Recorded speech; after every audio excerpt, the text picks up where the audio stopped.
Diversi pengalihan penyelesaian perkara anak dari proses peradilan pidana ke proses di luar peradilan pidana.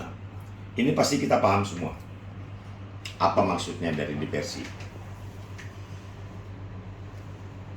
Undang-undang ini historinya dulu Undang-Undang Nomor 3 Tahun 97 tentang Pengadilan Anak. Melihat situasi, keadaan, sepertinya undang-undang ini nggak bisa lagi Nomor 3 Tahun 97 ini diterapkan. Banyak kekurangan-kekurangan dengan perkembangan zaman saat ini. Akhirnya muncullah Undang-Undang Nomor 11 Tahun 2012, Pak. Bapak-bapak, ibu-ibu. Dengan melihat sisi HAM-nya anak, melihat sisi bagaimana perkembangan anak, melihat sisi kenakalan anak, melihat sisi pertanggungjawaban oleh si anak. Yang dulunya umur anak diberikan tanggung jawab 8 tahun. Udah ada yang masuk penjara, 9 tahun sudah ada di dalam penjara, dan penjaranya di mana digabungkan juga dengan orang dewasa. Wah, kapan anak ini akan berkembang? Kapan mental anak ini akan balik dengan sempurna ketika digabungkan dengan orang dewasa? Sisi-sisi itu dilihatlah oleh pembuat undang-undang. Ini nggak bisa lagi nih. Muncullah Undang-Undang Nomor 11 Tahun 2012. Ketika undang-undang itu muncul, wah, luar biasa. Jauh perubahan.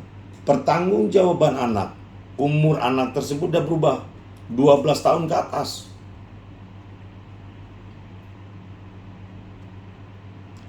Ada beberapa sel 12 tahun ke atas sampai 14 tahun ke atas. Itu tidak boleh ditahan.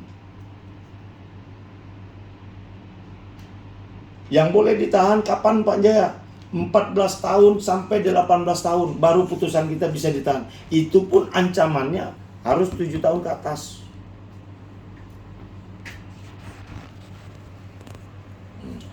Kita kembali lagi di diversi. Pengalihan penyelesaian perkara anak, ketika syarat diversi itu terpenuhi. Apa saja syarat diversi tadi? Ada 2. Ancaman hukuman di bawah 7 tahun. Ini di bawah ya, Pak ya. Berarti belum mencapai ke angka 7 tahun. Saya gambarkan tadi, kalau pasal 363 diterapkan oleh penyidik, pasalnya tunggal.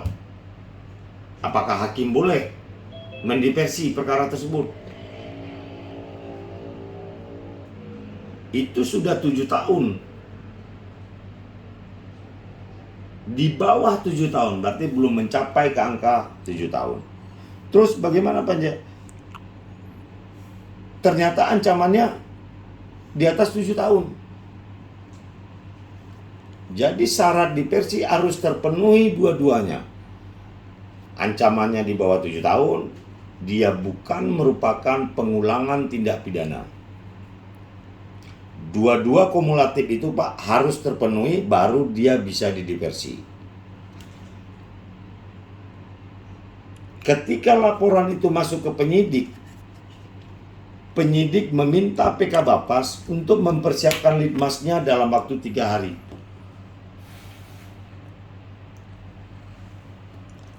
Bekerjalah PK Bapas untuk menyelesaikan di luar proses peradilan. Nah, itulah yang di luar proses peradilan tadi.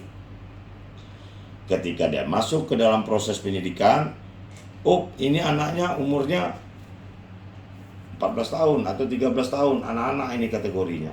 Oh, ancamannya di bawah 7 tahun. Oh, bukan merupakan pengulangan tindak pidana. Penyidik wajib mendiversi.